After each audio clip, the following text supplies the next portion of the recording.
Welcome to IMRAN STAR video, or as we call it, ISVi, the collaborative lens on Vancouver. Unfiltered, unscripted, and powered by community. We're not just a voice behind the mic. We're a collective of creators, thinkers, storytellers, and city lovers coming together to spotlight the people, places, and energy that make Vancouver what it is. From coast mountain skylines to neon-lit backstreets, we're covering everything from downtown buzz to the untold stories shaping our scene. You'll find us exclusively on YouTube, no algorithms, no filters, just real talk. For behind the scenes, updates, and chaotic brilliance in real time, follow us on TikTok and Instagram. So hit subscribe, drop a comment, and help us grow. From 100 to 10,000 and beyond.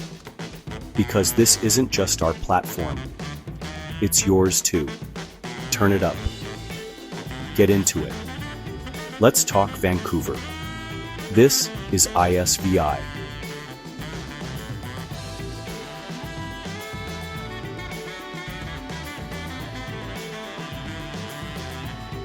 Vancouver likes to flex its eco-cred. We've got bike lanes, compost bins, and more people carrying mason jars than drinking glasses at home. You can't walk 5 feet without hearing someone say sustainable or seeing a tote bag that says there is no planet B in a tasteful font. But here's the hard truth. Climate change doesn't care how many hemp tote bags you own. It's here, it's heating up, and it's coming for our overpriced ocean-adjacent paradise. This isn't a hypothetical anymore. It's not some distant doomsday scenario that only applies to polar bears and people in disaster movies. This is Vancouver's reality, a front-row seat to climate chaos, complete with smoke-filled summers, flooded seawalls, and cherry blossoms blooming in January like they've given up on the calendar entirely. The West Coast green city aesthetic is starting to sweat, and not in a cute post-yoga way. We're talking melting glaciers, rising sea levels, and weather that switches moods faster than someone with 5 astrology apps. Remember when we thought recycling and banning plastic straws would fix everything? That was adorable. Now, we're dealing with real big budget problems. The seawall crumbling under high tides, forests being devoured by invasive beetles and heat waves, and summer skies turning orange like Vancouver got accidentally cast in Blade Runner 2049. It's giving apocalyptic chic, minus the styling budget. But here's the plot twist. Vancouver still has a shot. We've got the brains, the resources, and the most politely outraged activists on Earth. What we don't have? Time. This is the West Coast wake-up call. And yes, it's ringing louder than your anxiety alarm at 6 a.m. So, in this breakdown, we're going to dive into the messy, unpredictable, occasionally hope-sparking saga of climate change and Vancouver's natural future. From drowning coastlines and flame-scented air to Indigenous-led solutions and city-level green goals that may or may not be performative, we're unpacking all of it. Unfiltered, unapologetic, uncomfortably real. So picture this. You're sipping your $8 sea salt cold foam oat milk latte on the seawall, soaking in the view, when suddenly the ocean is like, surprise, bestie, and starts lapping at your sneakers. No, it's not a vibe shift. It's sea level rise, and Vancouver's waterfront is first in line for this soggy smackdown. Let's be blunt. Vancouver's coastal cute and alarmingly floodable. Most of the city's most iconic and expensive real estate is hanging out at sea level like it's never heard of climate change. Falls Creek, Yaletown, English Bay, gorgeous. Also, literally one aggressively high tide away from becoming waterfront property in the bad way. According to scientists, aka the people who know more than your uncle on Facebook, sea levels on the BC coast could rise over a meter by 2100, and possibly faster if we keep treating climate policy like a group project no one wants to lead. That means your chill bike ride around the seawall could soon be a kayaking route sponsored by denial and poor city planning. And it's not just rising water, it's storm surge, king tides, and rainfall so intense it makes your waterproof jacket cry. We're talking flooding of roads, seawall breaches, and emergency alerts that hit your phone just as you post a thirst trap at Sunset Beach. Peak chaos. The city knows this. Engineers, planners, and very stressed out interns have already flagged high-risk zones. Spoiler, that includes basically everywhere with a view. Some seawall sections have been retrofitted or raised, and discussions about climate adaptation infrastructure are happening. Slowly and with the urgency of someone choosing a Netflix movie while the living room is on fire. Meanwhile, people are still buying glass condos right at the water's edge like they've never seen the day after tomorrow. Realtors don't mention the whole potential future lagoon situation because nothing kills a deal like the word floodplain. But here's the kicker. Adaptation isn't optional anymore. We can't green roof our way out of this one.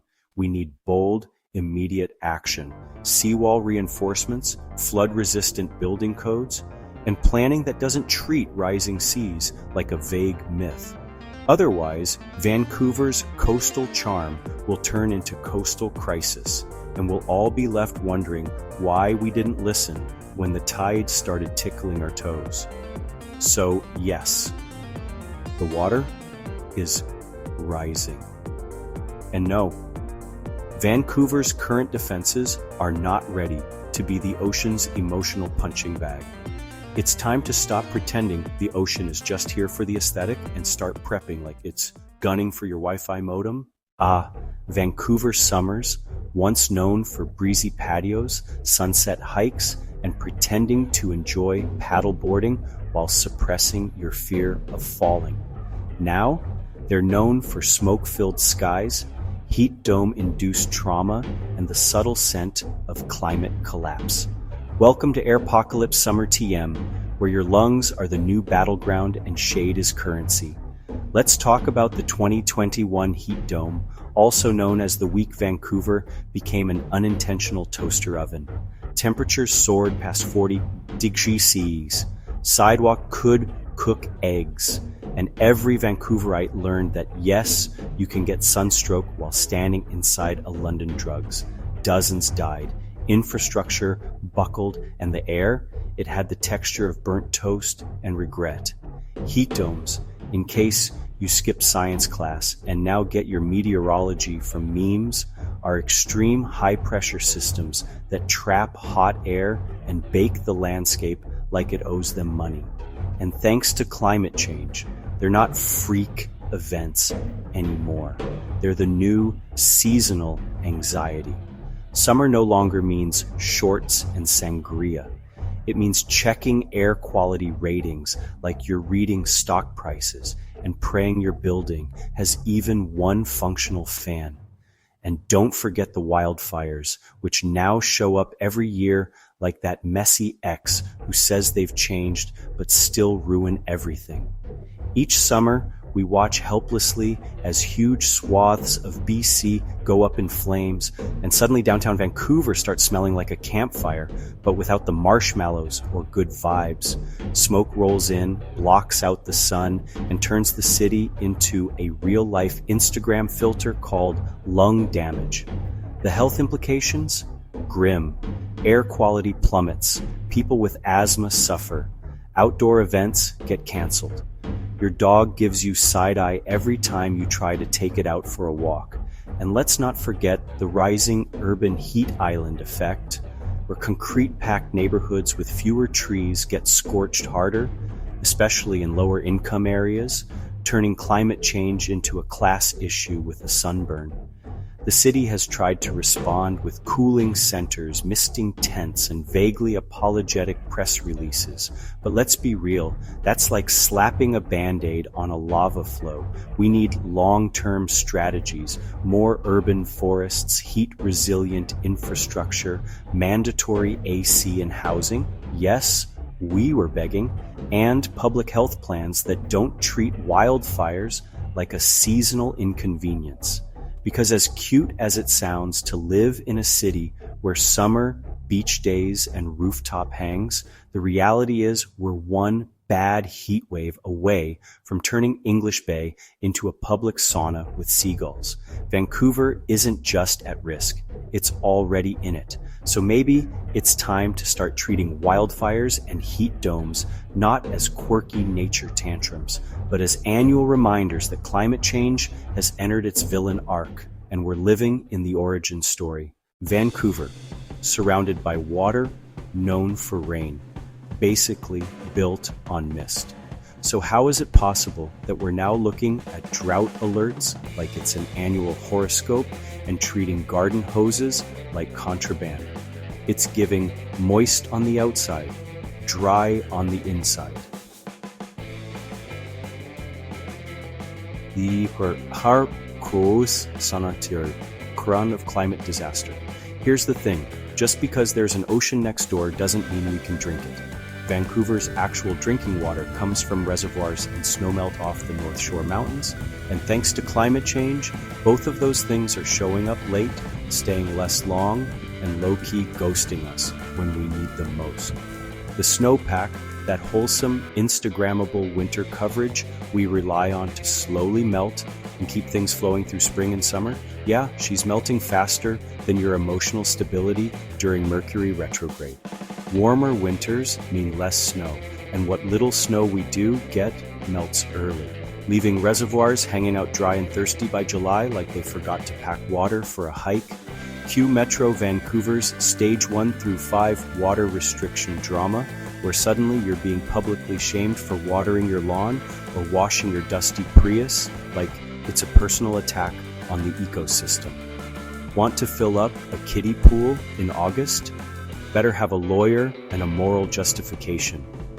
Meanwhile, our rivers and lakes are struggling too.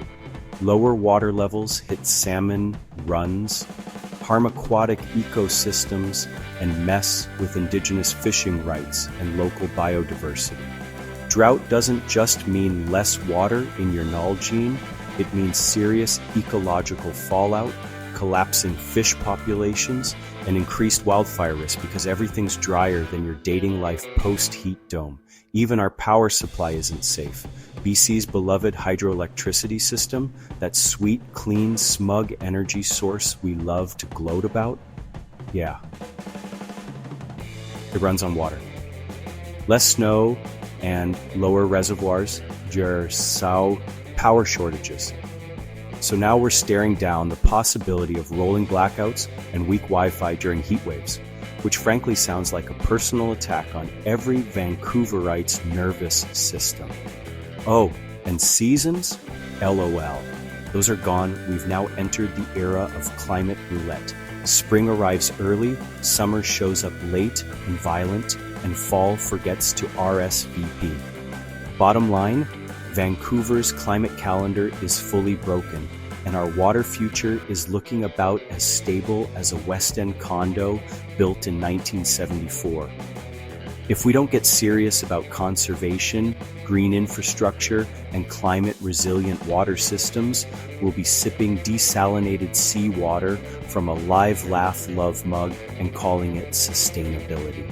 If climate change were a messy breakup, nature would be the ex who kept giving, kept forgiving, and is now finally cutting us off and setting our sweaters on fire.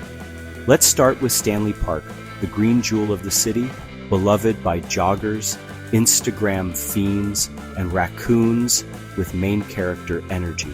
But under the surface, and sometimes above it, this forest is not okay. Meanwhile, our marine ecosystems are also gasping for breath, literally. Warmer ocean temperatures have disrupted everything from kelp forests to plankton blooms.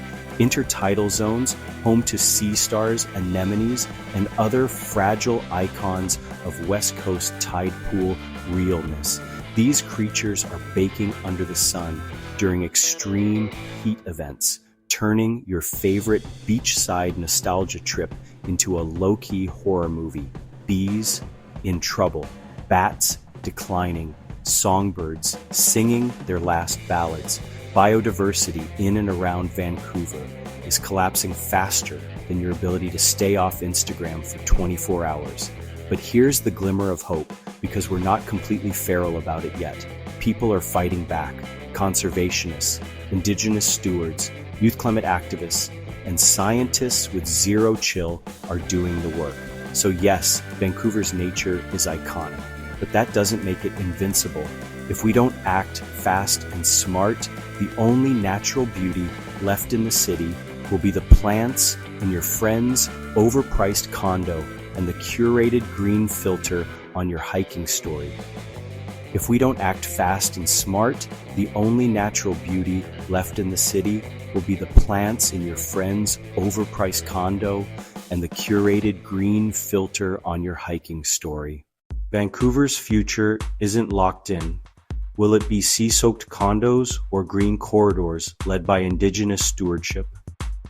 Real change needs more than tote bags. It needs us to get loud, support land protectors, and demand system-wide overhauls. You've been watching ISVi. Subscribe and stay in it.